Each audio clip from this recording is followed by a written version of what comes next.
Hey, what's up, everybody? Back on the giant yellow turd. I guess I need to stop procrastinating on the wiring and start getting that in order. I got a little bit of rant already. I started on it before I started recording these videos, but I haven't made any connections yet. I haven't cut any wires, nothing like that. So let's just go take a gander at the situation we have here. So I'm basically rewiring the entire truck, front to back, everything. So I bought a chassis wiring harness. Got it from Painless. This one was like 250 bucks. It's 21 circuit, and right away it's pretty nice. All wires are labeled exactly where they need to go. You got a big instruction booklet. It's all colored illustrations, all kinds of descriptions. It's pretty awesome so far, and I haven't really even started on it yet. So shouldn't really be all that bad. Now I got some wires ran to the general vicinity of where they need to go.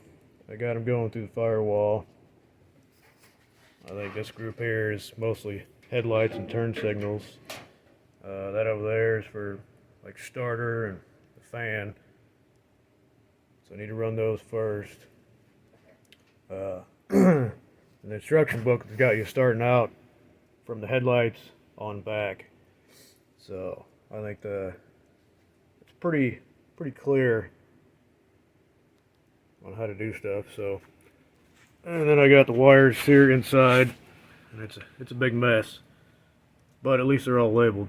So, and I got the fuse box already mounted. Let's see if you can see it. It's kind of dark, kind of in the kick panel area, and I might make a cover panel for it later on to protect all that. So I got it going up over there. Some of it's going through the firewall, some of it's coming inside. I got wires for like the reverse switch, neutral safety switch, all that. Let's see, put a new wiper motor in it. So I gotta wire that up. Of course, got the new gauges, gotta wire all those up. I got cheap turn signal thing. So it feels pretty cheap, and it was. I mean, it was like 20 bucks, 25 bucks, I don't know. Hopefully it'll last. So I'll hook that up. Oh, what else? Man. Oh, got a cheap headlight switch. That was either from Amazon or Speedway. Got a ignition switch, starter switch. And these little LEDs, little tiny LEDs, they go inside the gauges. They're like turn signal indicators. And then this one here is for brights indicator. So wire those up. Yeah, and so then I got another group of wires going from the firewall down under the frame back to the taillights and the fuel pump, the fuel sending unit, gas gauge. So all that's got to be wired up. Not really looking forward to it. I know it's a tedious, time-consuming job, but it's got to be done. So I got the wires ran through the frame, inside the frame, and it's coming out right there with the fuel line. And I will eventually put wire looms over all these wires. Got some nice clean grounds. One for the truck bed. Of course, I got one for the motor to the frame, and the cab to the frame. The radiator core support to the frame. All that. I got to hook up the electric fan. This was a kit off Amazon, specifically for this truck. Aluminum radiator, electric fan. Looks pretty nice. Wasn't too expensive. I think it was around 300 bucks. maybe 340, something like that.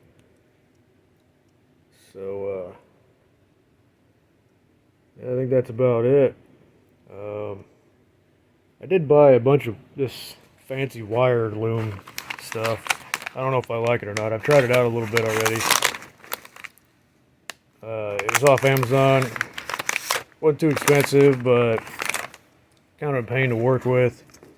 It doesn't have, it's not open like long ways like regular plastic wire loom.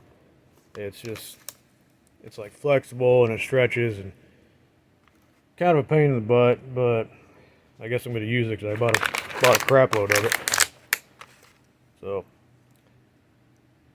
yeah, I guess I'll use that. And I'm going to crimp everything. Every connection, I'm going to crimp it. I'm not going to solder it. A lot of people like to solder stuff. Oh, they think it's going to last longer and it's just better quality. I've heard it both ways. I don't know. I do have a soldering iron and all that, but I'm not going to do it. I think it'll save time just crimping everything. As long as you got some good crimps, it'll be alright. So, that's where I'm at. And I'm not going to really record a bunch of the wiring process. It's not really all that exciting. So, guess I'm going to get started. Yay. Alright, so I bought these cheap turn signal sockets.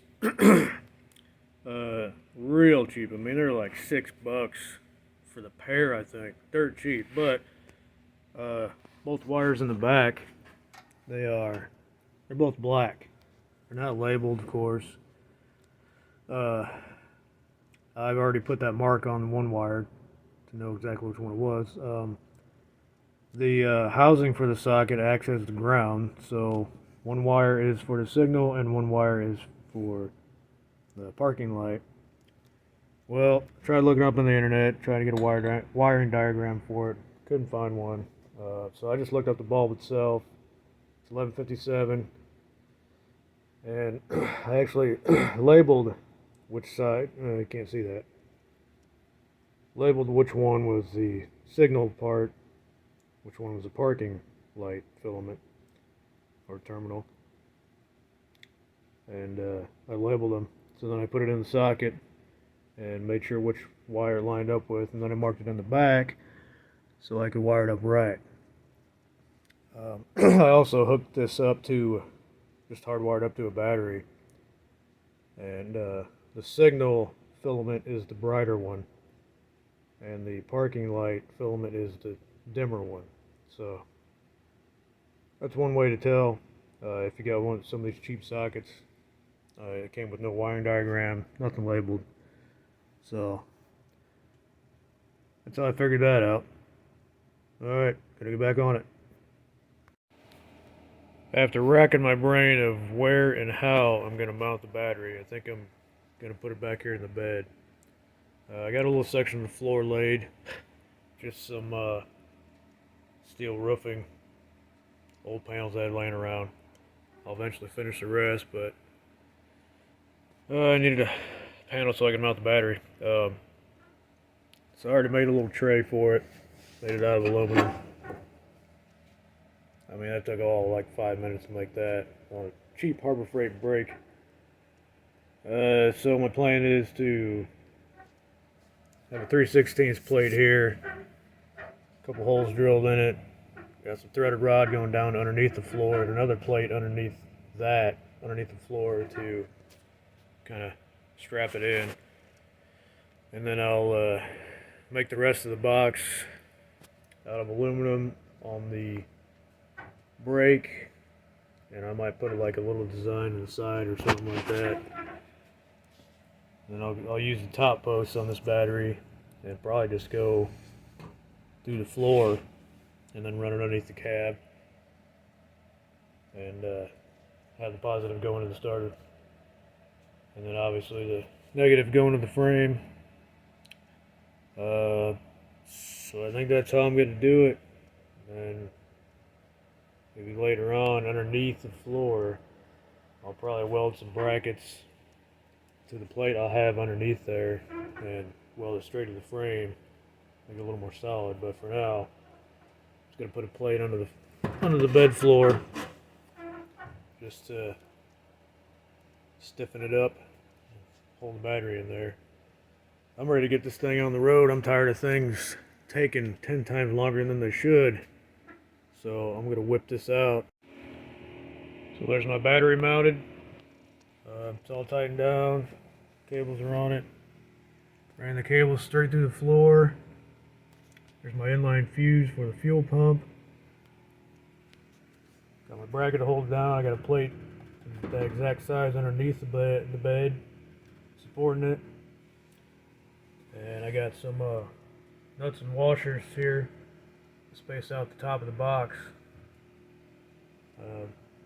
Tightened down a little too tight and warped the tray a little bit, but that's alright. You'll never ever see that. So I'm glad I eyeballed this before I started everything up. So I got this package deal off Amazon. Aluminum radiator with electric fan. Specifically made for this truck. Pretty nice. I mean, it's a little over 300 bucks. Not bad. Looks good. And it came with the relay, inline fuse, and all that. But this inline fuse, I wasn't going to look at it. Something told me to look at the fuse, and the fuse in here was 30 amps. Now the watts and the voltage on the fan, I did the math, and it's pulling 10 amps. So this wire here, that's 12 gauge wire. 12 gauge wire, if I'm right, can only handle 20 amps. No more than 20 amps. And there was a 30 amp fuse in here. So, I mean, I'm not a genius, but if something goes wrong, I think the wire would melt before the fuse, right? So, I put a 10 amp fuse in here just to start with, because that's what the fan's pulling, and the wire will definitely handle it. Worst case, if it blows a 10 amp fuse, I put a 15 amp fuse, and the wire will still handle it. But that's something you gotta look out for. It's just a cheap relay that came with it, pre-assembled. They probably weren't looking, just slapped the old fuse in there, wasn't thinking about the wire or whatever.